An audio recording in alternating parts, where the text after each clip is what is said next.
This after-school presentation was written and narrated by Academy of Ideas. Check out their YouTube channel for more of their videos.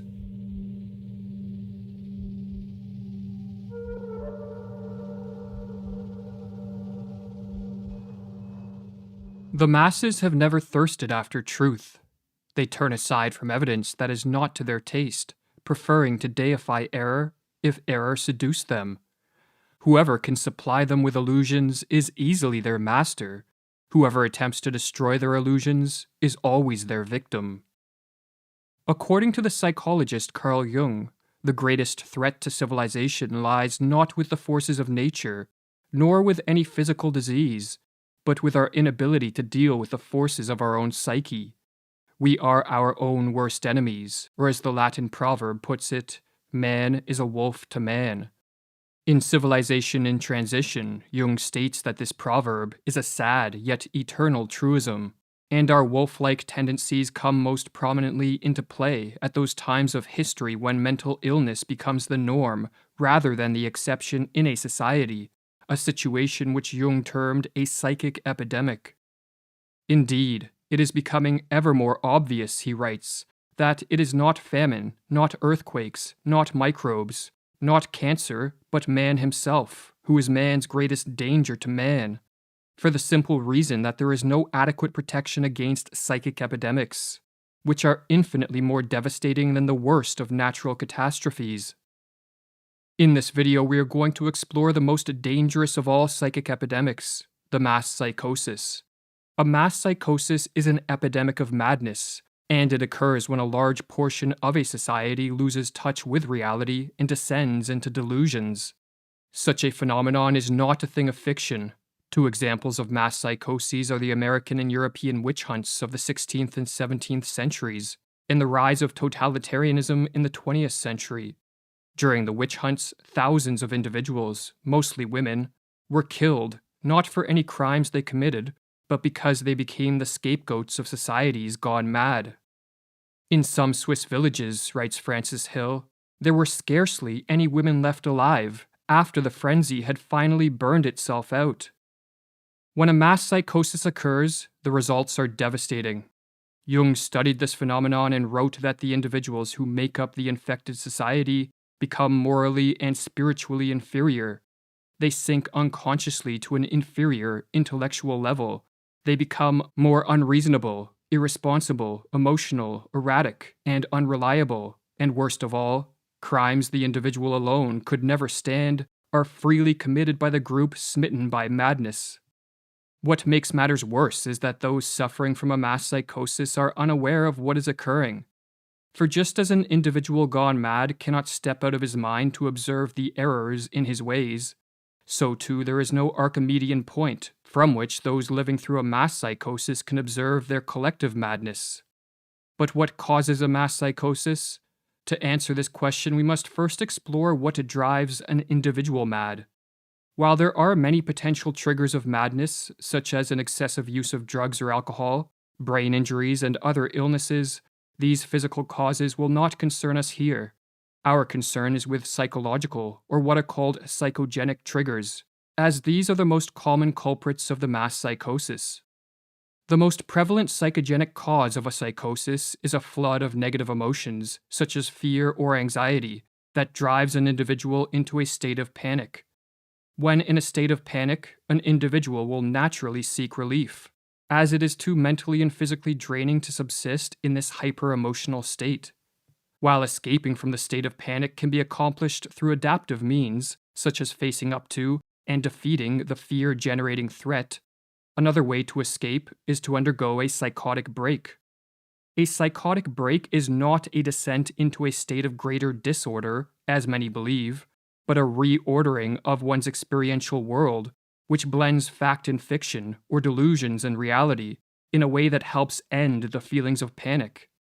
Silvano Arietti, one of the 20th century's foremost authorities on schizophrenia, explains the psychogenic steps that lead to madness.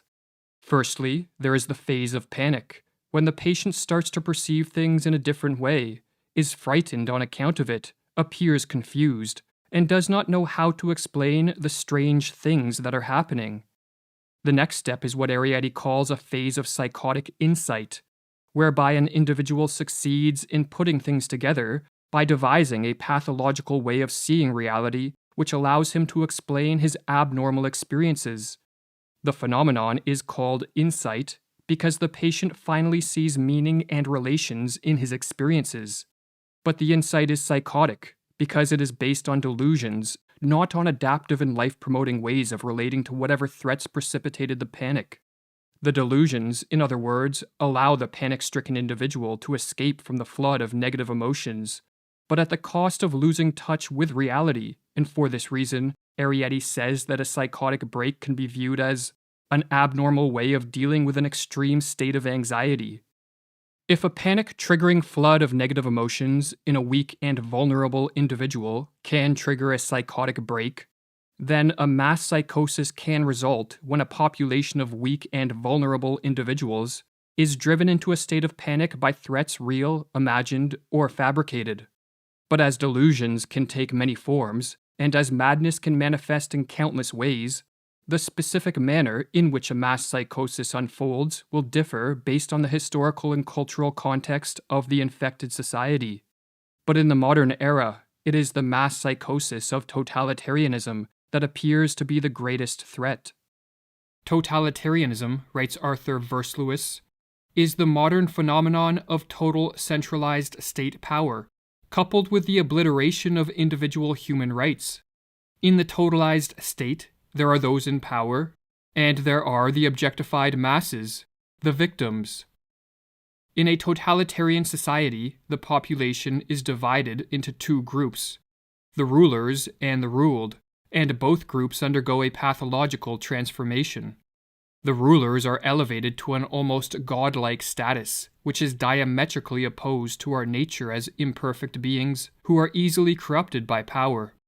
The masses, on the other hand, are transformed into the dependent subjects of these pathological rulers and take on a psychologically regressed and childlike status. Hannah Arendt, one of the 20th century's preeminent scholars of this form of rule, called totalitarianism an attempted transformation of human nature itself. But this attempted transformation only turns sound minds into sick minds. For as the Dutch medical doctor who studied the mental effects of living under totalitarianism wrote, "There is in fact much that is comparable between the strange reactions of the citizens of totalitarianism and their culture as a whole, on the one hand, and the reactions of the sick schizophrenic on the other. The social transformation that unfolds under totalitarianism is built upon and sustained by delusions. For only deluded men and women regress to the childlike status of obedient and submissive subjects, and hand over complete control of their lives to politicians and bureaucrats. Only a deluded ruling class will believe that they possess the knowledge, wisdom, and acumen to completely control society in a top-down manner, and only when under the spell of delusions would anyone believe that a society composed of power-hungry rulers on the one hand, and a psychologically regressed population on the other, will lead to anything other than mass suffering and social ruin. But what triggers the psychosis of totalitarianism? As was explored in the previous video of this series, the mass psychosis of totalitarianism begins in a society's ruling class. The individuals that make up this class, be it politicians, bureaucrats, or crony capitalists, are very prone to delusions that augment their power, and no delusion is more attractive to the power-hungry than the delusion that they can and should control and dominate a society.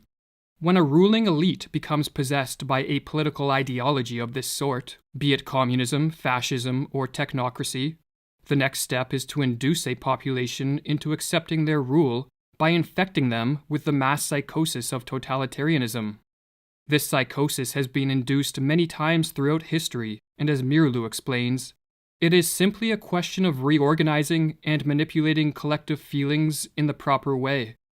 The general method by which the members of a ruling elite can accomplish this end is called menticide, with the etymology of this word being a killing of the mind, and as Mirlu further explains, menticide is an old crime against the human mind and spirit, but systematized anew.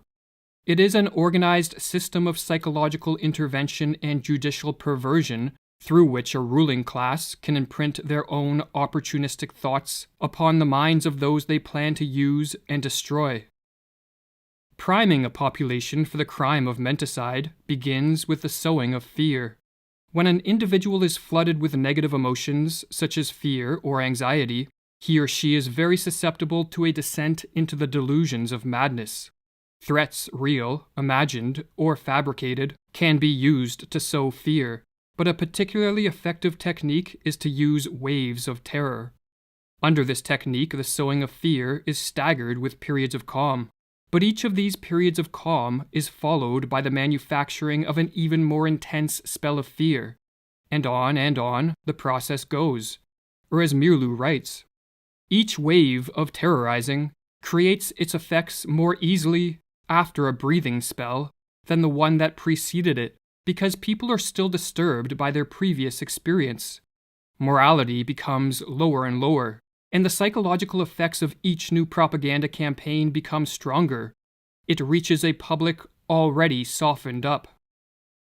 While fear primes a population for menticide, the use of propaganda to spread misinformation and to promote confusion with respect to the source of the threats and the nature of the crisis helps to break down the minds of the masses.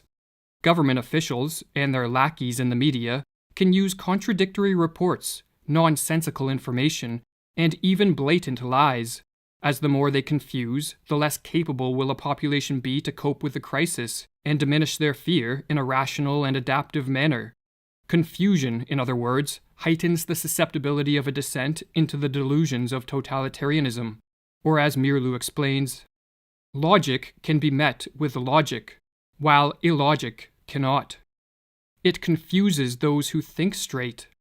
The big lie and monotonously repeated nonsense have more emotional appeal than logic and reason. While the people are still searching for a reasonable counterargument to the first lie, the totalitarians can assault them with another. Never before in history have such effective means existed to manipulate a society into the psychosis of totalitarianism.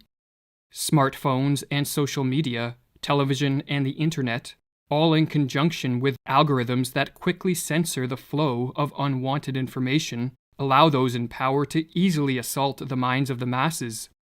What is more, the addictive nature of these technologies means that many people voluntarily subject themselves to the ruling elite's propaganda with a remarkable frequency. Modern technology, explains Mirlu, teaches man to take for granted the world he is looking at. He takes no time to retreat and reflect. Technology lures him on, dropping him into its wheels and movements. No rest, no meditation, no reflection, no conversation. The senses are continually overloaded with stimuli. Man doesn't learn to question his world anymore. The screen offers him answers, ready-made. But there is a further step the would-be totalitarian rulers can take to increase the chance of a totalitarian psychosis, and this is to isolate the victims and to disrupt normal social interactions. When alone and lacking normal interactions with friends, family, and co-workers, an individual becomes far more susceptible to delusions for several reasons. Firstly, they lose contact with the corrective force of the positive example, for not everyone is tricked by the machinations of the ruling elite, and the individuals who see through the propaganda can help free others from the menticidal assault. If, however, isolation is enforced, the power of these positive examples greatly diminishes. But another reason that isolation increases the efficacy of menticide is because, like many other species, human beings are more easily conditioned into new patterns of thought and behavior when isolated. Or as Mirlu explains with regards to the physiologist Ivan Pavlov's work on behavioral conditioning, Pavlov made another significant discovery. The conditioned reflex could be developed most easily in a quiet laboratory with a minimum of disturbing stimuli. Every trainer of animals knows this from his own experience. Isolation and the patient repetition of stimuli are required to tame wild animals. The totalitarians have followed this rule. They know that they can condition their political victims most quickly if they are kept in isolation. Alone, confused, and battered by waves of terror, a population under an attack of menticide descends into a hopeless and vulnerable state. The never-ending stream of propaganda turns minds once capable of rational thought into playhouses of irrational forces. And with chaos swirling around them and within them, the masses crave a return to a more ordered world. The would-be totalitarians can now take the decisive step. They can offer a way out and a return to order in a world that seems to be moving rapidly in the opposite direction. But all this comes at a price. The masses must give up their freedom and cede control of all aspects of life to the ruling elite. They must relinquish their capacity to be self-reliant individuals who are responsible for their own lives, and become submissive and obedient subjects. The masses, in other words, must descend into the delusions of the totalitarian psychosis. The totalitarian systems of the 20th century represent a kind of collective psychosis. Whether gradually or suddenly, reason and common human decency are no longer possible in such a system. There is only a pervasive atmosphere of terror and a projection of the enemy, imagined to be in our midst. Thus society turns on itself, urged on by the ruling authorities. But the order of a totalitarian world is a pathological order. By enforcing a strict conformity and requiring a blind obedience from the citizenry, totalitarianism rids the world of the spontaneity that produces many of life's joys and the creativity that drives society forward. The total control of this form of rule, no matter under what name it is branded, be it rule by scientists and doctors, politicians and bureaucrats, or a dictator, breeds stagnation, destruction, and death on a mass scale. And so perhaps the most important question facing the world is how can totalitarianism be prevented? And if a society has been induced into the early stages of this mass psychosis, can the effects be reversed? While one can never be sure of the prognosis of a collective madness, there are steps that can be taken to help effectuate a cure. This task, however, necessitates many different approaches from many different people. For just as the menticidal attack is multi-pronged, so too must be the counterattack. According to Carl Jung, for those of us who wish to help return sanity to an insane world, the first step is to bring order to our own minds and to live in a way that provides inspiration for others to follow. It is not for nothing that our age cries out for the Redeemer personality, for the one who can emancipate himself from the grip of the collective psychosis and save at least his own soul, who lights a beacon of hope for others, proclaiming that here is at least one man who has succeeded in extricating himself from the fatal identity with the group psyche. But assuming one is living in a manner free of the grip of the psychosis, there are further steps that can be taken. Information that counters the propaganda should be spread as far and as wide as possible, for the truth is more powerful than the fiction and falsities peddled by the would-be totalitarian rulers, and so their success is in part contingent on their ability to censor the free flow of information. Another tactic is to use humor and ridicule to delegitimize the ruling elite, or as Mirlu explains, we must learn to treat the demagogue and aspirant dictators in our midst with the weapon of ridicule. The demagogue himself is almost incapable of humor of any sort, and if we treat him with humor, he will begin to collapse. A tactic recommended by Václav Havel, a political dissident under Soviet communist rule, who later became president of Czechoslovakia, is the construction of what are called parallel structures. A parallel structure is any form of organization, business, institution, technology, or creative pursuit that exists physically within a totalitarian society, yet morally outside of it. In communist Czechoslovakia, Havel noted that these parallel structures were more effective at combating totalitarianism than political action.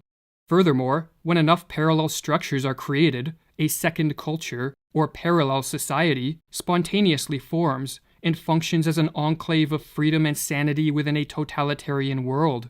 Or as Havel explains in his book, The Power of the Powerless, what else are parallel structures than an area where a different life can be lived? A life that is in harmony with its own aims, and which in turn structures itself in harmony with those aims.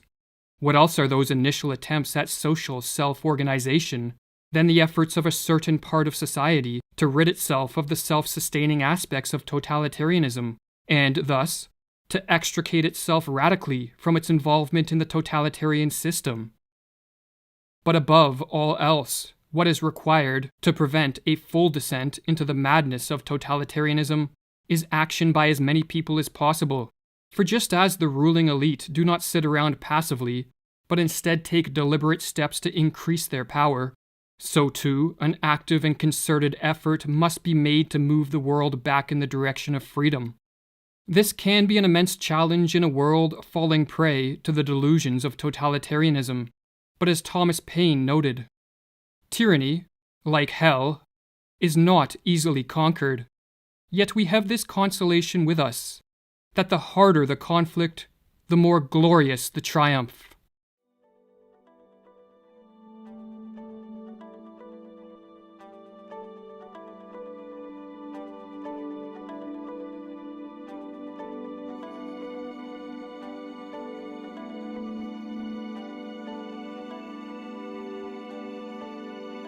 For more content like this, visit the YouTube channel Academy of Ideas or the website academyofideas.com.